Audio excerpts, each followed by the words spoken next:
না দেহি হেমন্ত বলে জায়গায় জায়গায় ভাঙিয়ে দিয়া বড় বড় দোকান খুলছে, ই করছে বলে, কোম্পানি খুলছে বলে। দেহি যা কাপড় চোপড় কিনে নিয়ে আসি, পয়সা করি তোর না যায় নাই, কাপড় নেই। ওই হারাম দাদা তুই গেটের মধ্যে কি করছ?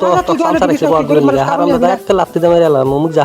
বাহ, দোকানে আজকে নতুন কাস্টমার দেখলাম, নিউ কাস্টমার, ডাইরেক্ট সাইকেল ঢুকাই দিছে, দোকানের মধ্যে সাইকেল চালাই দিছে। হারাম দাদা কোম্পানির মধ্যে সাইকেল চালাই দিছে, ঠিকই আছে। হারাম দাদা তোরা যদি খাস মাটি গুলা ভাঙিয়ে দিয়ে দখল করে নিয়ে বড় বড় কোম্পানি খুলছ, দোকান দিছ, হারাম দাদা আমরা দোকানের মধ্যে সাইকেল চালাম, ধরবি না আমার সাইকেল বলাবি না। হারাম দাদা ইল্লা মাটি জমা সব ব্রিটিশ আমলের থেকে আগের দাদা দাদিরা ছিল। হারাম দাদা তোরা নিয়া দোকান করছোস, দাদাগিরি দেখে তোরা নিয়া বেয়া অন্যায় করে নিয়া হারাম দাদারা কোম্পানি খুলছোস।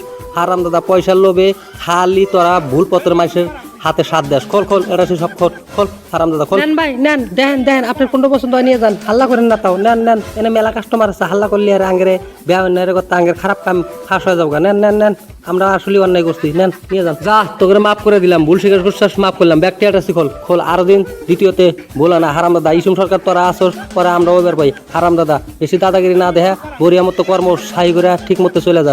দে ব্যাকলট করে দে কর্ম ভালো হইলে সব ভালো। ভাই এত কিছু নিয়ে কি করবেন? আপনি তো বউ নাই, আপনি এত কিছু নিয়ে কি করবেন? হারাম দাদা দে চুপচাপ দে, বউ নাইতে কি হয়েছে? হারাম দাদা আমি নিমু, নিজে নিমু, দে আমি গরিব মানুষ বিলাই দেবো। দে হারাম দাদা মাথা তুলে দে, মাথা করে নিয়ে জানাকবো, উপায় নাই, আমার তোর বউ নাই, কে হাতে নিয়ে আসিনি, আমি একলাই আসি। দে এখন সাইকেলে চড়বো, সাইকেলে চড়ে বরিয়া করে যাই। ওটা আবার কি দেশ? ওটা আবার কি দোষ? ভাই পয়সা ক্যাশ দিবেন না? এটিএম দেন এটিএম দেন। নি হারাম দাদা কাটে নি নেন, আপনি পিন নাম্বার বানান, পিন নাম্বার 9615 নি হয়ে গেছে। এখন কাগজ চোপড় নেওয়া হলো, যাই গ্রামে যাই মানুষের বিলাই দেয় কি বিলাই গরিব মানুষের আত্মাগুলো শান্তি। ওই হারাম দাদা চামচার বাচ্চা, তুই কোনে গেলি? তুই হারাম দাদা কইলি যে আমি কাপড় নিতে পারলাম না। হারাম দাদা দেখ আমি এত লোট নিছি, আমি নিয়ে যাবে পেতেছি না। হারাম দাদা দেখলি আর একটা মানজা মধ্যে লাফতে মেরে দেখে আসলাম না। এখানে নামি, এখানে ওইভাবে নিয়ে যাবো না। এখানে আমি আইটা পার করি সাইকেলটা এনে থুই। আমার তো আর বউ নাই, আমি তো আর চলটুর মা করে ডাক দিয়ে না। চলটুর মা ওইলে এত লাভ নাই আমার নিজেই যাওয়া লাগবে। না আল্লাহ এবার চলটুর মা কোন থেকে পাঠাইলো? আচ্ছা পাঠাইছে যদি ভালো হয়েছে, এনে কাপড় পাঠিয়ে দিলে বড়ি হয়েছে। ধর এই পুরে গেলাম, মেলাটার জিনিস নিয়েছি, দেখো। আচ্ছা তুমি আইসো ভালো হয়েছে। তুমি কাপড় চোপড় গুলো নিয়ে পুরো গ্রাম উদ্দা দুটো করে ব্যাগে বিলাইবা, কোনো টেনশন নাই। আমি সুন্দর করে বাইক করে তোমাকে মিলে দিই। দাও বড়িয়া করে বাইক করে মিলে দাও। মরিয়ম এই যে কোন এই যে পার্বতী বেহে আসো তোমার কাপড় দিতেছি।